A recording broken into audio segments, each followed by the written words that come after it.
حضرت عمر کا بیٹا مصر گیا، وہاں سے کمائی کر کے لایا، تجارت کرنے گیا، لاکھوں کا مال۔ کون سا باپ ہے دنیا میں جس کا بیٹا باہر سے پیسے لے کے آئے تو ابا تفصیل پوچھے کہ بیٹا کہاں سے کمائے، کہاں سے لایا، کتنے ملے، کیوں آئے؟ کون سا باپ تفصیل پوچھتا ہے؟ ابا تو کہتا لا صحیح اور تعریفیں کرتا ہے، میرا بیٹا بڑی کمائی کرتا ہے۔ کبھی پوچھا ہے اس سے کہ ڈیوٹی صحیح دیتا ہے کہ نہیں؟ کبھی پوچھا ہے کہ تو ایمانداری کی روزی لاتا ہے کہ حرام کی کماتا ہے؟ یہ باپ کی ذمہ داری ہے، یہ اماں کی ذمہ داری ہے۔ پھر کہتا ہے بیماری کیسے آ گئی، پریشانی کیسے آ گئی؟ تو نے کبھی سوال کیا اپنی اولاد سے؟ حضرت عمر فاروق رضی اللہ تعالیٰ عنہ کا بیٹا مصر سے پیسے کما کے لایا تو جناب عمر نے بلایا، فرمایا بیٹے اتنی تو تیرے پاس راس ہی نہیں تھی، تھوڑے سے تو پیسے لے کے گیا تھا، اتنی کمائی کیسے ہو گئی؟ اتنے تو پیسے نہیں تھے صاحب، کہاں سے کمائی لائے؟ اس نے کہا ابا جی وہ جو میرے چچا ہے نا مصر کے گورنر، آپ کے دوست، انہوں نے میری مدد کی ہے۔ فرمایا جتنے لوگ گئے تھے سب کی ہے مدد اس نے؟ کہا نہیں صرف میری کی۔ فرمایا تیری کیوں کی؟ تیری کیوں کی؟ کہا حضور آپ کے دوست ہیں۔ فرمایا چپ کر، حضور انہوں نے مجھے اتنے پیسے دیے، میں نے کاروبار میں ڈالے تو نفع آیا تو میں ان کی رقم دے کے۔ فرمایا خاموش ہو جا، باقی جتنے لوگ گئے تھے سب کی مدد کی اس نے؟ کہا نہیں حضور صرف میری کی۔ فرمایا اس نے تیری مدد نہیں کی، اس نے خلیفہ کے بیٹے کی مدد کی، اس لیے کہ وہ خلیفہ کو اپنے حق میں نرم کر سکے۔ فرمایا آدھا مال تیرا ہے، آدھا مال غنیمت کا ہے، مال خزانہ کا ہے، مسلمانوں کا ہے، اس لیے کہ تو جو وہاں سے مال کما کے لایا ہے وہ اپنے باپ کے خلیفہ ہونے کی وجہ سے کما کے لایا ہے، لہذا رکھ ادھر۔ یہاں کہتے ہیں کدھر سے آیا، کیسے آیا، کون سا حساب دیں، کیا کریں؟ او بھائی حضرت عمر رضی اللہ تعالیٰ عنہ کا اپنی اولاد کے بارے میں یہ رنگ ہے۔ ایک جنگ سے نا خوشبو آئی، خوشبو بڑی مہنگی ہوتی تھی، عرب میں خوشبو آج بھی بڑی مہنگی ہے، وہ زیادہ استعمال کرتے ہیں۔ میری باتوں کی سمجھ آ رہی ہے میرے بھائیوں؟ بڑی مہنگی خوشبو تھی۔ جب وہ خوشبو آئی تو حضرت عمر نے کہا، گھر میں پہلے پہنچی حضرت عمر کے، چونکہ زیادہ عورتیں استعمال کرتی تھی گھر کے اندر خوشبو، مرد بھی لگاتے تھے۔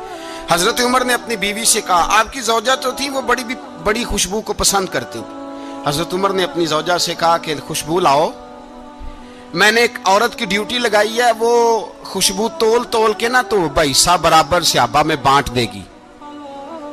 تو آپ کی زوجہ کہنے لگی کسی بی بی کی ڈیوٹی لگانے کی کیا ضرورت تھی، میں جو موجود تھی میں بانٹ دیتی ہوں تول کے بھائیسا برابر۔ آپ نے فرمایا نہیں تو رہنے دے، وہ فلانی بی بی بانٹے گی۔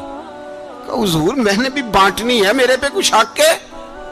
آپ نے فرمایا نہیں تو تفصیل نہ پوچھ، تو خوشبو دے دے، کوئی اور بانٹے گی۔ خاتون خانہ تھی نا، کہنے لگی نہیں مجھے بھی آج آپ کو بتانا ہی پڑے گا کہ کوئی جو بانٹ سکتی ہے تو میں کیوں نہیں بانٹ سکتی؟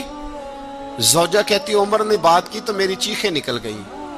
حضرت عمر فرمانے لگے جب تو خوشبو بانٹے گی نا تیرے ہاتھوں کو بھی لگے گی، تیرے دوپٹوں کو بھی لگ جائے گی۔ اگر رب کریم نے مجھ سے سوال پوچھا کہ عمر خوشبو تو مسلمانوں کی تھی، تیری بیوی کے دوپٹے کو کیوں لگ گئی، تو میں اللہ کے حضور کیا جواب دوں گا؟ اگر اللہ نے یہ سوال کیا کہ تیری بیوی نے کیوں لگائی، وہ تو حصہ تھا مسلمانوں کا، تو نے تیری بیوی نے کیوں لگائی؟ تو فرمایا میں نہیں چاہتا کہ اللہ کے حضور مجھے اور تجھے باز پرس ہو، لہذا کسی اور کو بانٹنے دے۔ زوجہ روئی اور تڑپ کے کہنے لگی عمر مجھے لگتا ہے صبح قیامت بھی تیری بیوی ہونے کی وجہ سے اللہ مجھے جنت عطا فرما دے گا، تیری زوجہ ہونے کی برکت سے۔ بھائی یہ معیار رکھا، خدا کی قسم ایسا شخص تاریخ میں دوبارہ نہیں آیا۔ اتنا بڑا آدمی، اتنا بڑا شخص، اتنا بڑا آدمی، اور پھر رنگ یہ ہے کہ عمر 22 لاکھ مربع میل کا حکمران، 22 لاکھ، اور کھجور کے درخت کے نیچے مٹی کا ڈھیلا لے کے سو گئے ہیں، پرواہ کوئی نہیں، کوئی مسئلہ ہی نہیں۔ 2 غلام ساتھ بیٹھے تو ایک روٹی حضرت عمر نے گھر سے منگوائی، تھوڑا سا سرکہ، تو غلام کہنے لگے ہم نے بھی کھانی ہے۔ فرمایا کوئی حرج نہیں، روٹی کو پیٹ بھر کے کھانا ضروری تو نہیں، 3 حصوں میں بانٹ لیتے۔ ایک آدمی آیا ہوا تھا مصر کا رہنے والا ملنے کے لیے، اس نے پوچھا عمر کدھر ہے، تو کہا وہ ادھر جاؤ مسجد میں بیٹھے ہوں گے، اور واپس آیا تو کہنے لگا وہاں تو 3 غلام بیٹھے ہیں۔ ایک روٹی بانٹ بانٹ کے کھا رہے ہیں, لگتا ہے کئی دنوں سے روٹی نہیں ملی. کہا 3 غلام تو کوئی نہیں, وہاں 2 ہی تھے, تیسرے تو امیر المومنین تھے. اس نے کہا نہیں نہیں 3 غلام ہیں, کپڑے بھی ایک طرح کے پہنے ہوئے ہیں, بلکہ 2 کے تو پھر صحیح ہیں, تیسرے کے تو زیادہ ماڑے ہیں. کپڑے بھی ایک طرح کے, کھانا پینا بھی ایک طرح کا, اور ان کا نشست برخاست بھی ایک طرح کی ہے, لہذا کوئی فرق نہیں.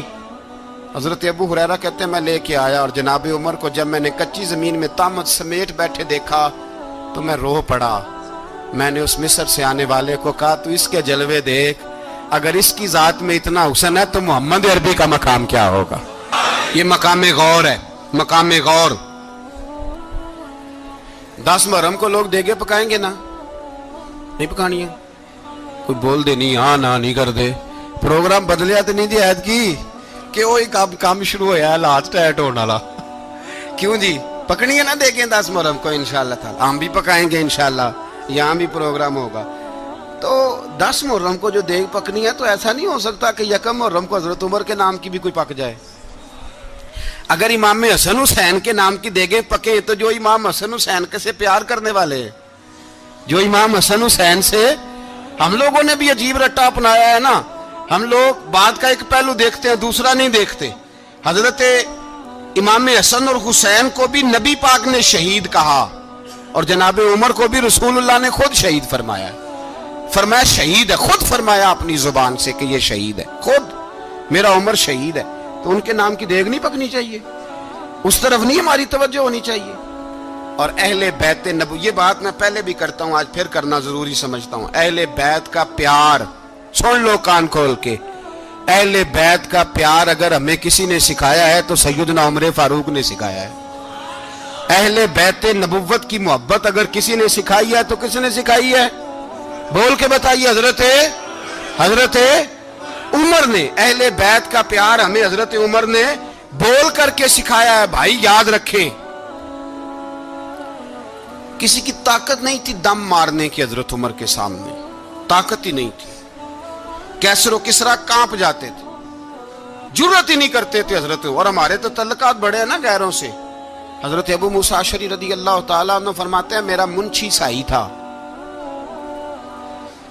وہ کاتب کہتے تھے وہ لوگ, میرا حساب کتاب عیسائی تھا. تو فرماتے ہیں ایک دن میں نے وہ سارا حساب کتاب لین دین کے حضرت عمر کو دکھائے تو فرمانے لگے جس نے لکھے ہیں اس کو بلاؤ. کہنے لگے حضور مسجد نہیں آ سکتا. کیوں نہیں آ سکتا؟ کہنے لگے وہ عیسائی ہے. کہتے ہیں حضرت عمر جلال میں آ گئے. آپ فرمانے لگے جنہیں رب دور کرتا ہے تم کیوں قریب کرتے ہو, جنہیں اللہ دور کرتا ہے. فرمایا تم غیروں کو اگر عہدے دو گے تو اپنوں کا کیا بنے گا, اگر تم غیروں کو عہدے دو گے تو اپنوں کا. یہ سوچ ہے جو آج برما کے مسلمانوں کے لیے بھی ضروری ہے. کہا اگر تم غیروں کو عہدے دو گے تو اپنوں کا. ہم نے غیروں کو عہدے دیے تو دیکھا نا اپنے کس طرح کاٹے جا رہے ہیں. غیروں کو جو عہدے دے دیے جرانے سارے غیروں سے, روز دعویٰ ہوتا ہے چین ہمارا سجن ہے, چین ہمارا دوست ہے. او بھائی دوست ہے تو اس سے کہو نا کہ برما تو تمہاری ایک چھوٹی سی ریاست ہے, چین کے بغیر تو وہ سانس بھی نہیں لے سکتا. اس کو کہو نا اس حکومت پہ دباؤ ڈالے. لیکن ہم لوگوں نے غیروں کو عہدے دیے تو اپنے پس گئے. حضرت عمر کہتے تھے ذمی کا ہم ادب کریں گے, ذمی کافر کا ہم, ایسا کافر جو مسلمان ریاست کو قبول کرے, بدامنی نہ پھیلائے. ایک آدمی کو آپ نے دیکھا آنکھوں سے نابینا ہے اور بھیک مانگ رہا ہے, تو حضرت عمر کو نظر آ گیا. فرمایا کون ہو؟ اس نے کہا میں یہودی ہوں. فرمایا بھیک کیوں مانگتے ہو؟ کہا جب تک تندرست تھا مسلمانوں کو جزیہ دیتا تھا, بوڑھا ہو گیا ہوں کیا کروں. حضرت عمر نے گھوڑے کی پشت پہ بٹھایا, کافر کو گھوڑے کی پشت پہ بٹھایا اور بٹھا کے مدینے لائے. حضرت علی شیر خدا وزیر خزانہ تھے. فرمایا علی اس کا وظیفہ جاری کرو.